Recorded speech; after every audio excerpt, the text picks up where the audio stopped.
Hello, my name is Simon. Welcome to Why Is That, a free speech platform where we explore big ideas and the controversies of our time.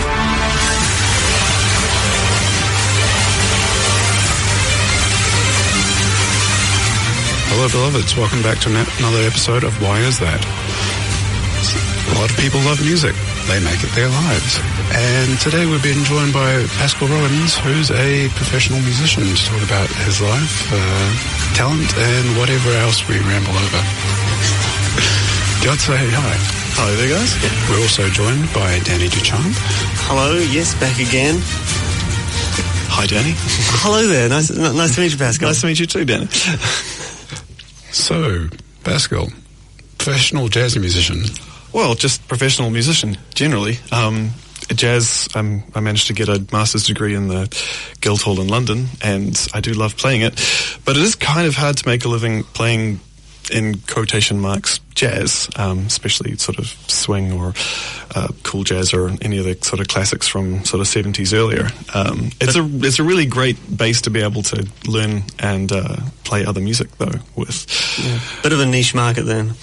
A little bit. The niche is normally in a corner in a restaurant or an event where people want to feel like it sounds cool and they'll talk over you. Yes, exactly. whereas it was originally meant to be a big dance thing where people would go dancing and you'd have these huge bands because they wanted to get louder and louder. Yeah, what happened to dance to that sort of music? They don't do it anymore, do they? Disco? Yeah. Oh, God. Well, you can just dance by yourself and do whatever feels cool. Yeah, no more dancing together. I mean, when the waltz came out, it was deemed incredibly offensive because you had to be so close to the other person. Oh. So it became incredibly popular. Yeah. So, for people who aren't aware of your works, so what would they possibly know you from? Well, at the moment I'm playing in a band that's doing a lot of gigs called Albie and the Wolves, and it's kind of a folk trio, although it was a quartet, but there are I've never had to kick out a member of a band before, but I had to do it for them, which was kind of depressing. Do we have a story there? A long one, but I don't know if I can say it on air. Okay. Drugs are bad. Okay. And I've never had an issue with it before. I've played in bands where people do various things, and as long as they turn up and play the work and do it well, I don't mind. It's the same as people drinking alcohol. I don't do any of the above because I started playing in pubs and bars before I was legally allowed to, and nothing kind of puts you off drinking more than really awful drunk people just go, I love you as a magician. Could you tell me? I'm sure the bassist can help you. Yeah. And then you send them along to the bassist, and the bassist grimaces at you, and you just walk out the door while the break happens. Well, that's what bassists are for, isn't it? So, when did you start? So I started playing when I was 3.5. I did Suzuki methods, classical music, which is you learn it as a language, and so you play everything without reading first. It was about 4 years before I started reading music. You just listen to the music, and you try and make sounds on the instrument, and then you repeat what that sounds like. And you play every day, and you listen to music every day, and that's what you do when you learn a language. And then once I got to about sort of 7 or 8, I was reading music, and when I was 8, I did my first tour of Southeast Asia playing Swiss Kiwi folk music for about a month and a half through China, Hong Kong, Taiwan, and Japan. And I was in Beijing for the Tiananmen Square Massacre, and I still remember a guy lying on the ground in blood and a whole pile of Green Army men in their trucks driving around. Whoa! Yeah, which is quite wild. That's not the kind of story you usually expect when you have a musician on. Oh no, musician. If they've been a musician, like professional musician for long enough, you should hopefully have a bunch of really crazy stories. Yeah, the crazy doesn't always include a massacre. No, not wildly, but maybe somebody massacring a music piece, but definitely leaving some remains on the floor. And I'm sorry, crowd. You can leave now.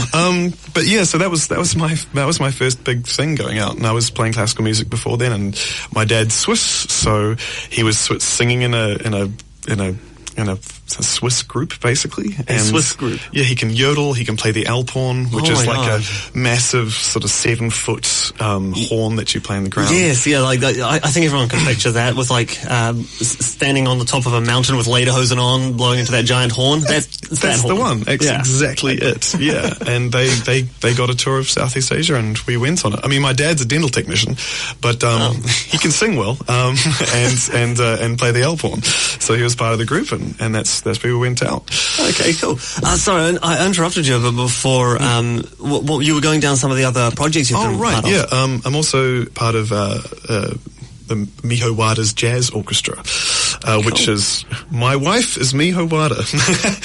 And she was like, I really want to have you in a band. So she made a band for me to be in, which is very nice of your wife. And we've had about 6 or 7 albums now, and we've been in the top 20 New Zealand album charts a bunch. We even managed to make top 10 for this, which is called Bumpy Road. We did a tour last year, 5 weeks, 25 dates with a 5-month-old baby, which was exciting from the top of the North Island to the bottom of the South. Wow. Yeah, which is fantastic. We sold out pretty much everywhere we went, and we actually made a bunch of money, which is quite excellent in New Zealand because it's a really small niche market, and trying to go out there and do stuff is tough. Yeah. So how many albums have you worked on? I have worked on a lot.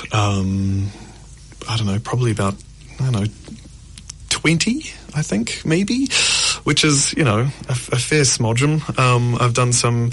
I've done a few short film and documentary soundtracks where I've played in it as well. I managed to get, here's how crazy the professional musician's life is. So Miho went and did a course in New Orleans, in New Orleans Jazz. She made friends with the saxophonist there. That was nice. It was lovely. And we ended up going there. I met her after I'd done a gig in London. We met up and we went to Memphis and we recorded in Sun Studios.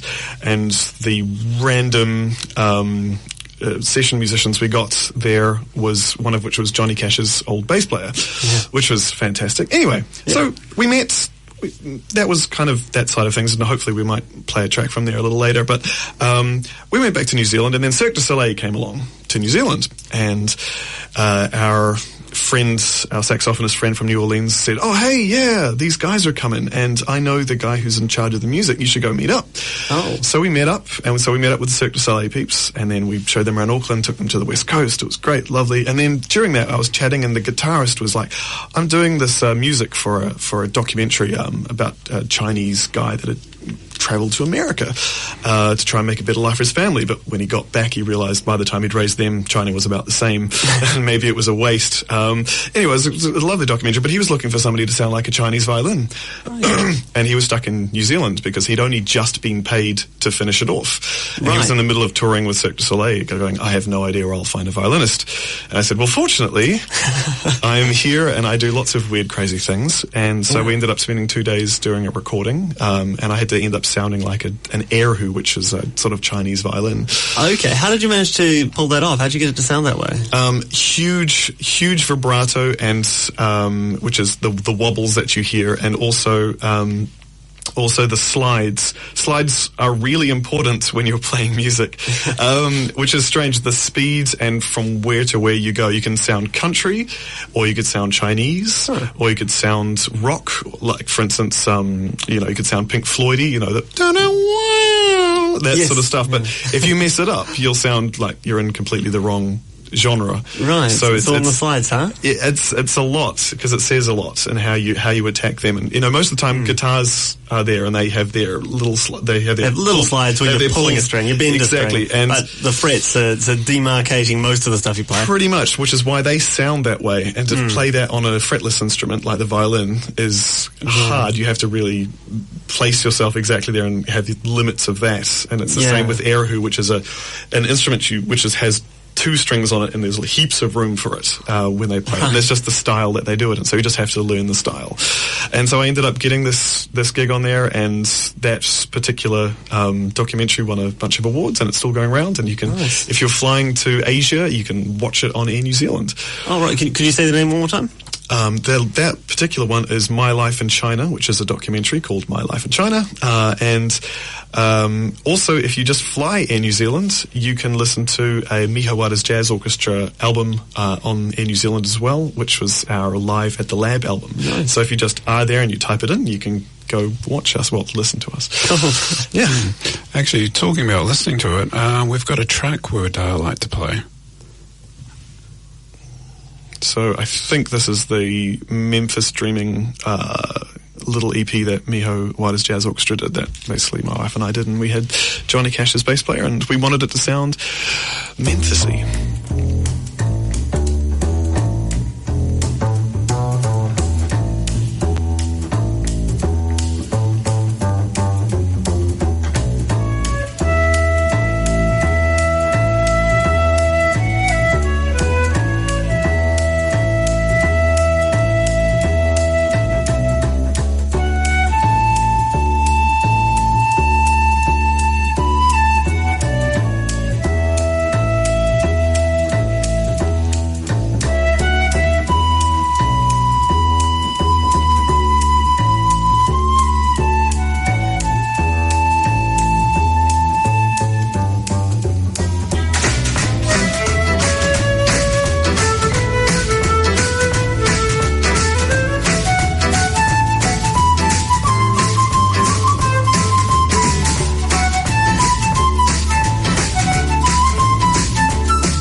that was The Great Train Ride.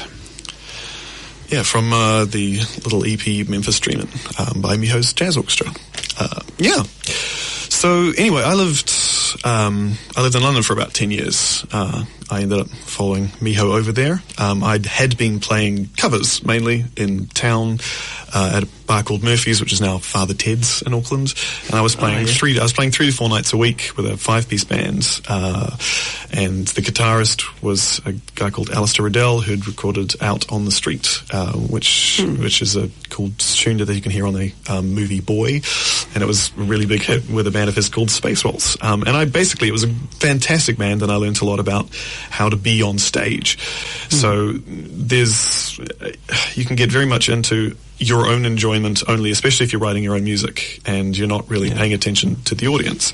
And especially if you're playing covers, the main point of it is to enjoy the audience enjoying what you're playing. Yeah, that's the idea. And if you can't find that, you can get depressed very easily. I did a summer season in Ibiza playing 6 nights a week with a cover band for 4 months, and we took a holiday for 2 weeks, and we got a little Irish band in, nice. And they were going to play there, but they had to learn a whole pile of covers for it.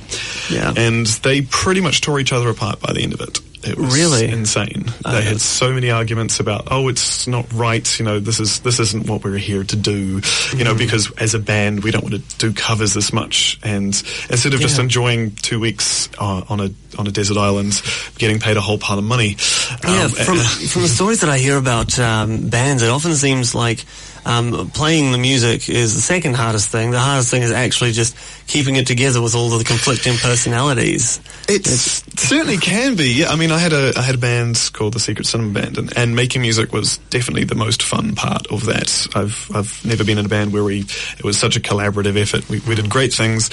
I managed to pull them kicking and screaming to play Glastonbury, which was fantastic. On one of the years where it was sunny. All original stuff? Or? All original stuff. Yeah, it was brilliant. And I mainly didn't sound like a violin at all in it. I was mainly the bass, just going through octavas and other effects for the violin, and we'd have to gaffer tape the 4-plug, or else everything would rattle apart on stage. The which plug? You have 4 power plugs on the stage for effects pedals and things, and we'd have to gaffer tape together because one of our first gigs, all of a sudden the music stopped, and it was because they'd rattled apart. Yeah, I strongly believe if you can't fix it with gaffer tape, you can't fix it. Well, it holds the Navy together. So says a former comms guy that was weirdly also the sound techie for that band.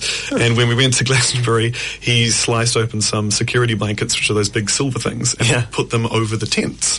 So everyone else was completely sweaty and messy by the time sort of 8, 9 o'clock rolled round. Like, you couldn't stay in your tent because it's just so hot. And then we were there, and we just got out at 10, and we felt great. Yeah. Because it dropped it by about 10 degrees. Sounds good. Yeah. But so you had some sort of like, interpersonal difficulties with that one? Well, in that band, 2 of them had regular jobs, and only the drummer and I were professional musicians. And so it was kind of an all or nothing thing for them. Either, if they got a record deal or something happened, they'd of course be totally into it. But the whole part of being in a band is you have to give up a lot of little things the whole time to hope that you make it. You've got to work really hard, but how much money do you have to go recording, or especially in London, to go to a rehearsal space? So maybe you can't go out 2 or 3 nights on a weekend or during the week and just get plastered or do whatever. You have to give up. Like, why don't we just put aside some money to do this? And if you can't do that, I mean, especially if you want to go touring, crumbs. Give up a month. Like having a regular job and being able to say, I'm off for a month. Like, that's all my holidays, and I'm going to be out working and staying in little tiny motel rooms at best, or trying to crash on people's couches, especially the first time you go touring. Because everyone would assume, seeing someone at Glastonbury, that band, of course, those guys have made it. They've clearly been put up in a first-class hotel just around the corner, and actually, the majority of people in Glasgow just have nice tents. But the best thing, I mean, you either fly in by helicopter or you stay in a tent. Oh, right. So Elton John and Stevie Wonder are like, yeah, cool, we'll just fly in. It'll be great. There's no Elton John tent. No, there's no tent for Elton John. If they did, it would be fantastic. Yeah. But it would probably be bigger than the actual, like, pyramid stage. So, yeah. Okay. So it's if it's not something that was it enough money to live off of for you guys that you were making out of the band? For that one, not so much for that. I mean, we had other things that we were doing, but it's especially when you first start a band, it's like starting a business. Yeah. You're probably going to be in debt for a few years. True. And so you just have to muddle through it as much as you can and go out and do a whole pile of unpaid work. I mean, it's an astounding amount of work to put a band together. Unless you're a producer for a label that just decides to pick people that look cool from a board and then make a band like Blue, which was a big band in the UK. They had lots of number ones, and I know the guy that put them together and taught them how to sing. And his job was literally, there's a bunch of guys, they look good together, let's turn them into a band. And that's not usually how it works, especially if you're trying to make your own music in your own bands. Yeah, I suppose, though, blues are a completely different sort of world of music from where that you come from. Very much so, but it's still, they're like, you can, if you want to get into the music biz, you can be very pretty and work out and be able to sing and just have a really good agent, but that's probably not going to happen in New Zealand. No, we don't. We just don't have the music industry of that size. We just don't have the amount of people. True. It's tiny here. You could sell an album to like half the country, and that isn't uncommon in places like the States. Like 2 million people in the States, no, it's nothing. It is. It's literally nothing. It's like, oh yeah, cool, you sold 2 million. Oh, that's great. So we're coming up to the end run of the show. So we covered many good points. But what advice would you have for young musicians that would like to try to make it pro? Try and listen to, get as many influences as you can and try and play exactly like them. And then when you want to play your own stuff, you'll be able to call on that whenever you want. Don't just think, I'm only going to be me, because everyone gets, influenced by everybody else. Don't think that that's not going to happen to you.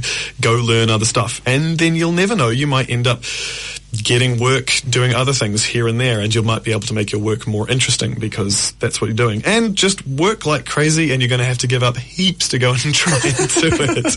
But, you can tour, I've played for Prince Harry, and I've been in a bus where, guys have thrown up and it's 3 a.m. I've got 3 hours to get back home and it's raining. Oh, yeah. Or, you got your own limo and in 5-star hotels in Russia, or, it's a whole pile of stuff. You just have to go out there and risk a lot, or else you're not going to make it. So if everyone's put this level of investment in there, is there any warning signs you'd like to, any warning signs? It's like, this is not good territory to be in if you encounter it. If you encounter it, if you end up with somebody that's ends up not being able to turn up to gigs, or rehearsals, you've got to make sure that if you're in a band, everybody's as invested. I mean, not everybody has to go out and get gigs. It's nice if they do, but everybody, just turn up on time, be there and be engaged. And if you have people that aren't doing that, it's probably not worth the effort, because if not everyone's on board, then at some point somebody's going to fall off and you have to start everything, or at least delay everything a lot. It's funny. It's the exact same as in corporate teams. I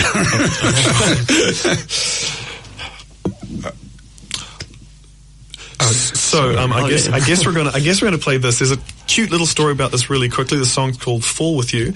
It was picked up by Mount Eden. This is not the Mount Eden version, isn't the track that you're going to hear, but they turned it into a dubstep thing, and just the artwork, music on YouTube hit something like 800,000 listens, which is ridiculous. And this is just from Albion the Wolves. We've got a gig on the 23rd of August at Golden Dawn, if you want to go check us out. Should be fun. And we've got a website, albionthewolves.com, and my website's pascalroggen.co.nz. Awesome. Very good. Okay. And we'll go out on that track.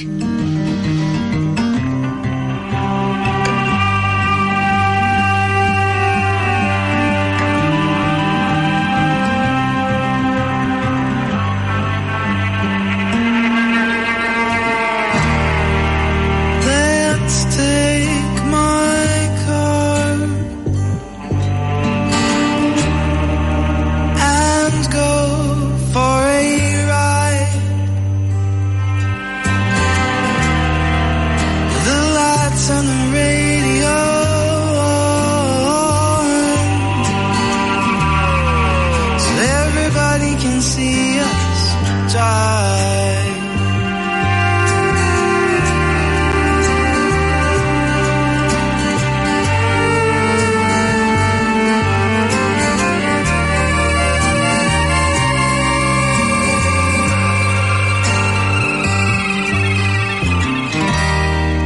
And I'll hold your hand tight,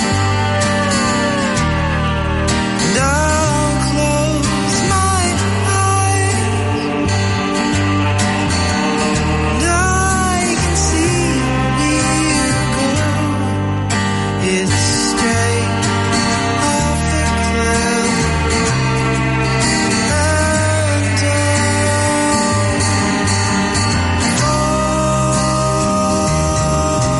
with you, oh, I will fall. With you, oh, I will take you to the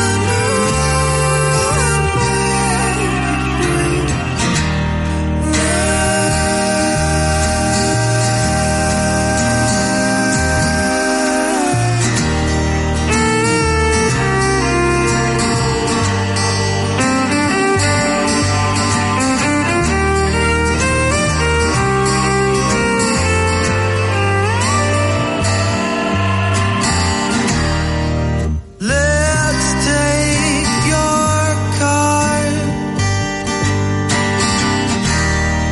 and spill out into the darkness, and I can see we're going, but I'm not afraid to lose my heart. There's with you, oh, I will fall. With you, oh, I will take you to the moon and back if we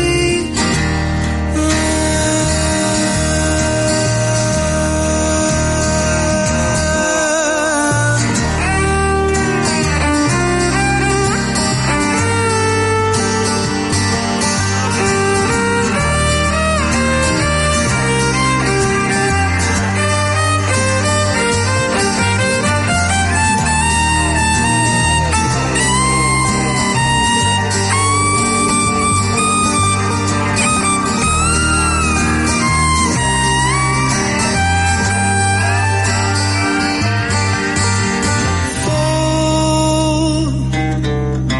With you, oh, I will fall. With you, oh, I will take you to the moon and back if we